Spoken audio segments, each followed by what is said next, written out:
Hello everyone, welcome to A4 അടുക്കള. 10 മിനിറ്റിനുള്ളിൽ വളരെ എളുപ്പത്തിൽ തയ്യാറാക്കാൻ കഴിയുന്ന ഒരു കണവ റോസ്റ്റ് അല്ലെങ്കിൽ കൂന്തൽ റോസ്റ്റാണ് ഞാനിന്ന് തയ്യാറാക്കാൻ പോകുന്നത്.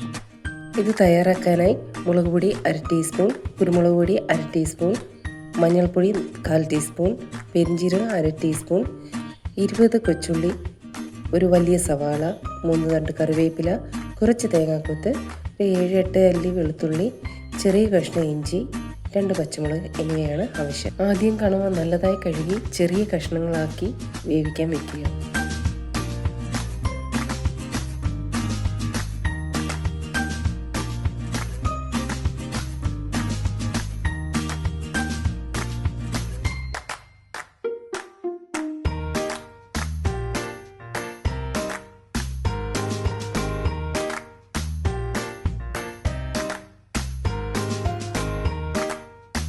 വേവിക്കാൻ വയ്ക്കുമ്പോൾ ഉപ്പ്, മഞ്ഞൾപ്പൊടി, കുരുമുളക് പൊടി എന്നിവ ചേർത്ത് നല്ലതായിട്ട് ഇളക്കി ഒന്ന് അടച്ചു വെച്ച് ചെറിയ തീയിൽ വേവിക്കുക.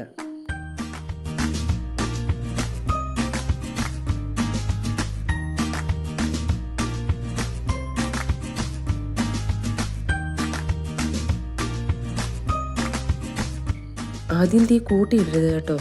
ചെറിയ തീയിൽ ഒരു 2 മിനിറ്റ് വേവിക്കണം. വേവിക്കുമ്പോഴത്തേക്ക് അതിനകത്തുനിന്ന് വെള്ളം ഇറങ്ങാൻ തുടങ്ങും. ആ വെള്ളത്തിലിരുന്ന് ഈ കണവ നല്ലതായിട്ട് വേകും. 2 മിനിറ്റ് കഴിഞ്ഞ് മൂടി ഇതൊന്ന് തുറന്ന് നോക്കാം. അന്നേരം വെള്ളം ആവശ്യത്തിനായെന്ന് തോന്നിക്കഴിഞ്ഞാൽ തീ മീഡിയം ഫ്ലെയിമിലിട്ട് വേവിക്കാം.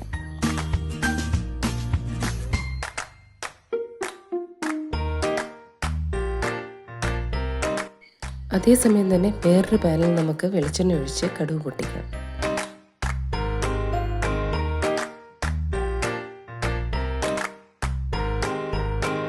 കടുക് പൊട്ടിക്കഴിയുമ്പോഴത്തേക്ക് അതിൽ ഒരു കറുവപ്പട്ട, ഒരു ഗ്രാമ്പു, ഒരു ഏലക്ക എന്നിവയൊക്കെ ചേർക്കാം. അതിനുശേഷം ഒരു 1/2 ടീസ്പൂൺ പെരിഞ്ജീരകം കൂടി ചേർക്കാം. പെരിഞ്ജീരകം ചെറുതായിട്ട് ഒന്ന് മൂക്കാൻ തുടങ്ങുമ്പോൾ നമുക്ക് അരിഞ്ഞു വെച്ചിരിക്കുന്ന തേങ്ങാക്കൊത്ത് ചേർക്കാം.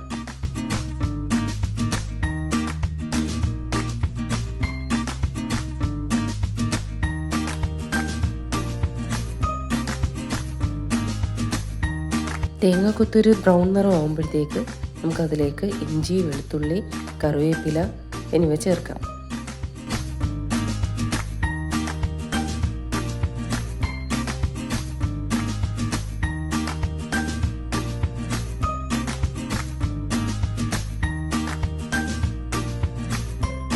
അതിനുശേഷം കൊച്ചുള്ളി ഇട്ട് ഒന്ന് നിറം മാറുന്നിടം വരെ നമുക്ക് വഴറ്റാം.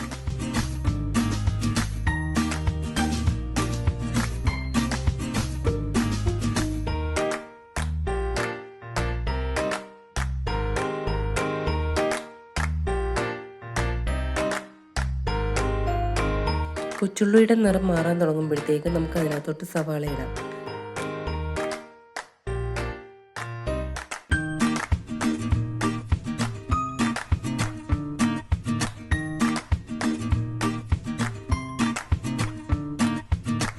സവാള ഇടുമ്പോൾ നമുക്ക് കുറച്ച് ഉപ്പ് കൂടി ചേർക്കാം.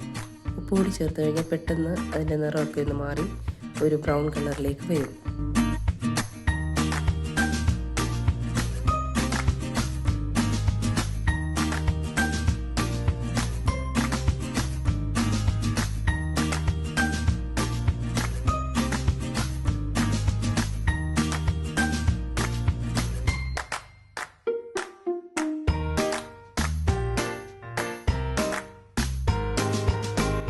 ഇത് അടച്ചു വെച്ച് നമുക്കൊന്ന് വേവിക്കാം.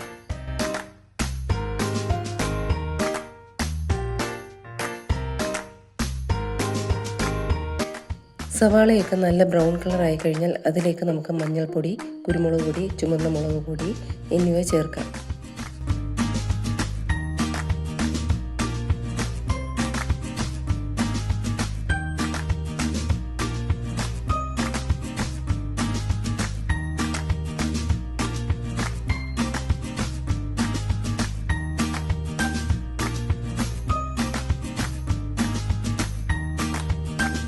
ഇവിടെ നമ്മുടെ കണവയൊക്കെ നല്ലതായിട്ട് വെള്ളം പറ്റി നന്നായി വെന്തിട്ടുണ്ട് കേട്ടോ.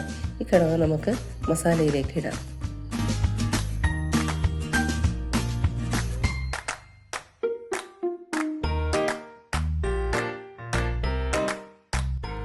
കണവ മസാലയിലോട്ടിട്ട് നല്ലതായിട്ട് ഒന്ന് ഇളക്കി എല്ലാം ഒന്ന് മിക്സ് ചെയ്യും.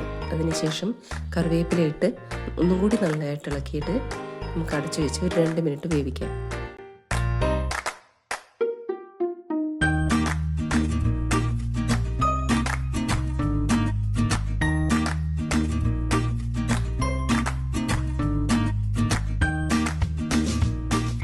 നമ്മുടെ കണവ റോസ്റ്റ് ഇവിടെ തയ്യാറായിട്ടുണ്ട്. എല്ലാവരും ഒന്ന് ട്രൈ ചെയ്ത് നോക്കണം. നല്ല ടേസ്റ്റി കണവ റോസ്റ്റാണിത്.